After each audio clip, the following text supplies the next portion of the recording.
Hey there, Hidden River folk. It's Brandon again. Welcome to another hour of coffee talk. Just kidding. It's not an hour. It's probably like 8 or 10 minutes. I've just started filming the video, so I don't know, but it will not be an hour, I promise.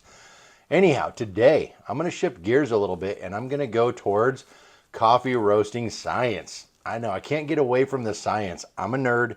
It just proves that there is no limits to my nerdery. So today we're going to go over the Maillard reaction. Yes, I said the Maillard, not the Maillard reaction. There are no ducks involved.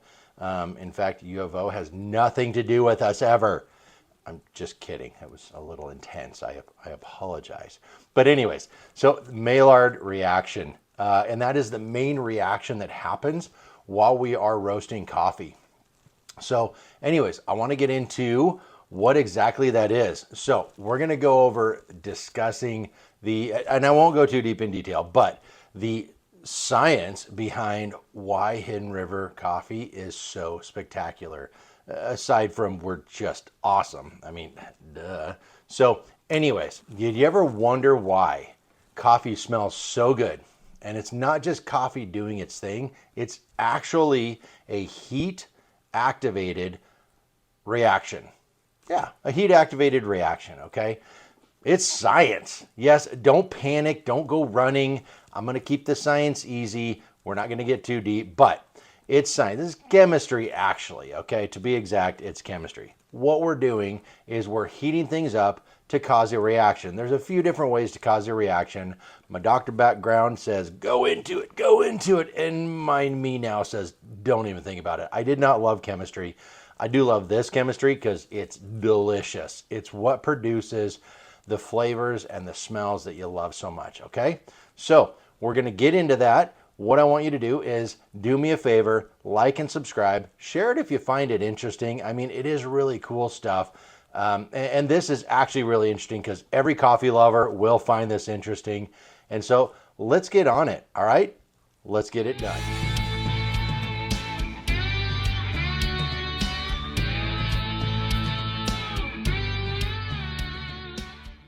Okay, hey, welcome back. So today we're going to start with the Maillard reaction. This is the main reaction that happens when we're roasting coffee. Heat activated, and it uses only the things in the beans. Now, when I say a chemical reaction, that I will today, that is only the chemicals, the compounds that are actually found in the bean when it grows, naturally occurring, right? Everything has chemicals in it. You have chemicals in you, in your brain, in your body. You do. So chemical is not a bad word. We've been trained it's a bad word, and in some cases it is. But these are the chemicals that were in the beans, the compounds, and what we're going to do is we're going to heat them up and cause them to react with each other. Now, the specific ones that we're going to cause to react are amino acids and sugars. Yeah, proteins and sugars, to put it nice and easy, okay? So I want you to think about this. You're wandering by the roastery, by Hidden River Roasters Roastery, right? And you get this amazing smell that you're like, oh my goodness, I must find this or it's not worth going on. I'm kidding. Okay, seriously, I'm kidding. You know me, I can be a little dramatic, okay? But you really, really want it because it smells so good, okay? Well, that's the Maillard, that's the result of the Maillard reaction. Until the Maillard reaction starts, there's not a whole lot of scent coming off of the coffee. There's a lot of steam because there's moisture coming out of the bean as we roast it. There are some subtle smells, but a lot of those are just the heat working on the outside parts of the bean called the silver skin, which actually, as the bean roasts and expands, it comes off as chaff. It's like a little, I don't even know what to call it, like the little coating on the outside of a peanut that you see, not the shell, but the other thing. That's literally what it is, and that comes off, and you'll smell that getting hot and kind of toasting, but that's long before the bean ever starts to get that Maillard reaction. We have to get up over 350 degrees internal bean temp before we even start this reaction. Now, once we start getting up there, that's when we start to get this reaction going, and you're going to start getting the scent of caramel and baked goods. And my favorite first one is, I know this is going to sound weird, but fresh cut drying grass. I know, I'm weird. I grew up in the country, okay? It takes me back. So anyways, that's what you're gonna start getting, and that's when we know things are happening. We're also starting to get a little bit of a color change, going from that green and then a lighter green and a light tan to then we start to get those browns developing, that beautiful brown tan developing. And that's going to really get going about 350 to 360 degrees, which is then going to go ahead and start that reaction. Okay, so between 300 and 400 degrees is when it starts getting going. Now at Hidden River, there's many schools of thought on roasting. I'm more of the same way you would do barbecue, low and slow. I want the entire bean to heat at the same rate. So we go low and slow and work our way up. And yeah, it may not be as efficient. We can't roast as much as fast, but we roast it better. You don't get weird flavors because you toasted the outside and left the inside undercooked. Like if you were to cook a steak behind a jet engine, it's going to look like it's done on the outside, but it's going to be raw and cold in the middle with the briquette surrounding it. That doesn't sound good to anybody. And well, okay, actually maybe a few people, and you know who you are. We don't steak together, okay? But anyways, and that brings up a point. This Maillard reaction, you can see it working in other things too. It's not just coffee. This is what makes baking bread turn that beautiful golden color and start smelling like baking bread, go figure, right? Also, when a steak starts perfectly cooking, you start to get that nice browning coating, and it just starts to just cook perfectly and get so wonderful. I'm hungry. I need to have lunch. But anyways, that is the Maillard reaction, and it's producing things called melanoidins, which melanocyte, the things that give you color in your skin. People like me, I don't have a lot. I find it very difficult to tan. Now, some people, they do have a lot, and when they get in the sun, they actually tan. I was not one of those people, but I'm hoping to drink enough coffee to actually start tanning better. That's not a thing. I don't think it's a thing. I wasn't able to find anything to say that's a thing, okay? So anyways, back to it as I squirrel, chase, and come roundaboutly. Back to the reaction. So what's happening is when we get between that 300 and 400 degrees, the reaction starts, and all of a sudden, the sugars and the amino acids, they start banging into each other, and they start combining. Now, I don't know how much they're banging, but they're at least combining to start producing over 800 different flavor compounds. Yeah, repeat myself, 800 different flavor compounds. Now, that's way more than you can taste, but that is also explains why you can taste the same coffee that I taste, and we'll taste different things. We'll be in the same spectrum, same area, but we could taste, I might taste dark chocolate, and you might taste tobacco. I'm not kidding you. That's an actual tasting note in coffee. I know that seems strange, but that is. So those different compounds, everybody has slightly different biochemistry and taste buds, so you're going to taste things differently. Totally fine, okay? So your Maillard reaction varies on roast level. We've got, as our basic roast levels, we've got light, medium, and dark, okay? There are variations amongst all of those, but the reaction that we're talking about produces an acidity, a sweetness, and a body. So those things either decrease or increase the further in the roast process we go. The acidity actually decreases the further we go. The sweetness, it ramps up in the middle and decreases as we go through it. Body, that actually is lighter at the beginning in a light roast and more towards the end in a dark roast. And I'm just talking a good dark roast right before second crack. I've got another video on roast levels, talks about first and second crack. But anyways, we'll get into that, not in this video. So let's start with a light roast real quick, and we'll get deep into these, but I'm going to run through them really fast so that you kind of have an idea. That starts at about 380 degree bean temp, right? So the bean itself is 380 degrees. The air going into the roaster is a lot hotter than that, but the bean temp is sitting at about 380 degrees. First crack starts. That's where it has expanded. The bean has expanded to almost twice the size, and that little seam down the center, it has opened up. The silver skin has come off as chaff, and so it's basically, it's just expanded. It's like popcorn-ish to a point. That's when it starts, okay? We are just getting started with the Maillard reaction, so you're gonna get bright, fruity, acidic flavors because you're just starting. And a lot of those are your origin flavors, the flavors that grew in there, the flavor compounds that were found in there, as that come from the different soils, the elevation, the environment that it's in, time of year it's grown. It's pretty fascinating. We're not going to get into that in this video. But so a medium one, you're going to really start getting into the middle where you're full into the Maillard reaction, but it's just starting. You have gone full Maillard at this point. Okay? Movie reference. Anyways, sorry, I couldn't help myself. But anyway, so you're full into it. So we're really starting to convert those sugars and amino acids and create those flavor compounds. But we haven't done so much that we're hiding and that we've broken down all the origin flavors. So we have a nice balance of sweetness and body.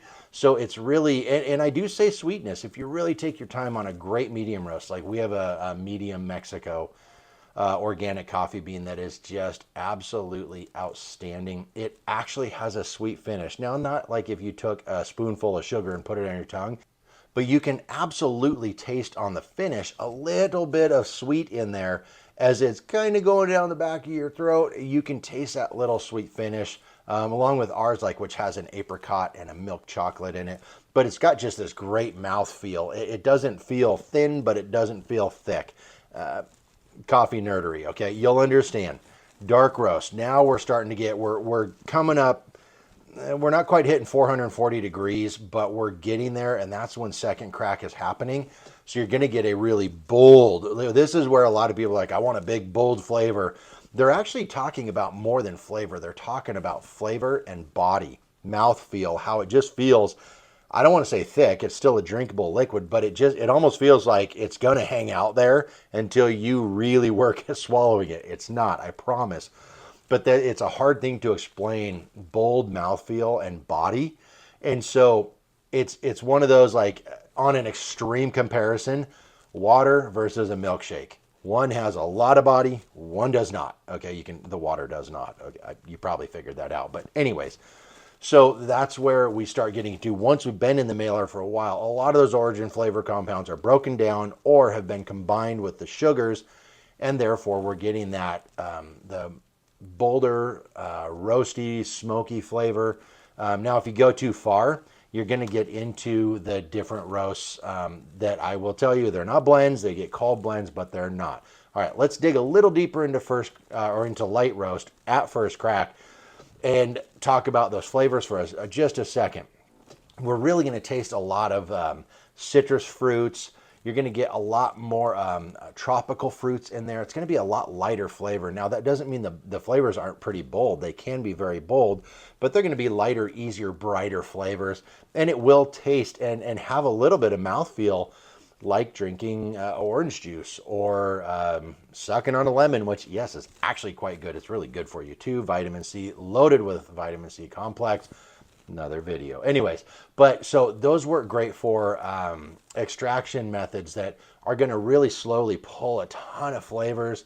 It has nothing to do with the size of the grind or anything, but so try it with a pour over. People who like a fruity coffee, you're going light roast. That's all there is to it. Medium roast, this is where it's a great place to start to figure out what you like. It's in the middle. It's not too heavy on origin flavors. Like I said, ours has like an apricot and a milk chocolate on one of them. There's a raspberry and a semi-sweet chocolate on another one. And so that's where you'll get a lot of these flavors. So you're still getting that, but it's also a lot more. It's like just a bigger mouth feel. Again, that's really hard to, it's hard to explain. How would you explain like a boldness in a liquid, right? Or a heavy body in a liquid as far as like coffee goes, okay? Anyway, so you're gonna get a lot of flavors like honey, milk chocolate, stone fruits, which are fruits with a pit in them, like plum, apricot, peach, you get the idea. And actually nuts like toasted cashews and almonds and stuff like that. You'll get those flavors in there too. It's really good. And honestly, I don't have a favorite brewing method for medium roast. And brew it however you want, because the cool thing is actually try brewing it in like a slower method pour over or a super extraction method espresso. and also just a drip. You will get same coffee, 3 different flavor profiles. It's fantastic. It's so cool. Finally, the dark roast. Now, our dark roast at Hidden River is never going to be burnt. A lot of people call a French roast an espresso roast, which is not actually a thing. There's not actually an espresso roast. That's just branding. Espresso roast is only, it's any roast that you want to put in your espresso machine. Now, a French roast, that is after a second crack. It's always going to be super dark. You're going to get actually burnt, ashy flavors. You're going to get quite a bit of bitterness. Some people like that. That's up to you. We don't have a coffee like that because it ruins my roaster. And also, I think it's disgusting. Doesn't mean it is. It just means I think it's disgusting.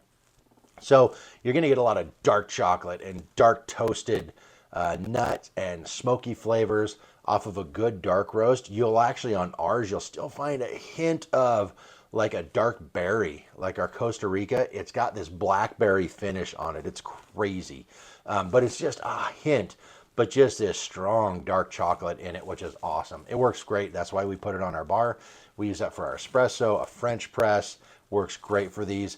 And it's just absolutely fantastic. So that kind of gives you an idea. Now you're starting to understand what's happening is through that whole Maillard reaction, which is very important to understand. And why do you care? So that you know the right roast. So you go into a coffee shop and you want to buy beans. You're out of town, and for some reason the world has gone awry and you can't get Hidden River beans. I know. Listen, don't panic. We're working on a red button. You can hit it and we will see you in the deepest, darkest caves on the planet. That is not true. I just thought it up as I was going. So that's not true. We're not working on that, but you can find us online. Just order it. And we literally have shipped to places.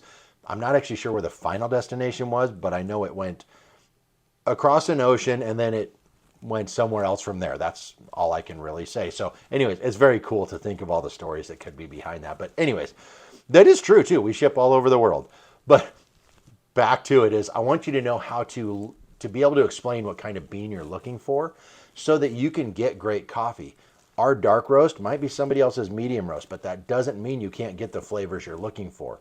Our light roast might be somebody else's white coffee. Whole nother thing. We won't get into that because I just don't like the white coffee thing. But anyways, that's what I'm saying here. So I want you to be able to pick the right roast for you. Even if we're not there to help you, you can distinguish the flavors with confidence and you'll be able to be like, well, this is a medium roast, but I'm really tasting a lot of that big, bold, smoky. Okay, well, I'm thinking it's actually closer to a dark roast. You can sound awesome in front of your friends and they're going to be like, dang, dude, you know what you're talking about. And you're going to be like, that's right, I do. And anyways, so I digress. So anyways, I want you to appreciate roasting as both an art, which it absolutely is, and a science, because I am a nerd to the nth degree. I do not hide that. So anyways, I hope I've brought some interest and some information that's just fun to now when you go in and you're thinking about coffee, you're talking about coffee, you can really think of it on a deeper level. And then when you taste something, you'll really be able to think about what the roaster was thinking and what the process was doing to that bean. So anyways, thanks so much for sticking around. I really, really do appreciate it when you watch these whole videos. I am passionate about this. I hope to share that passion.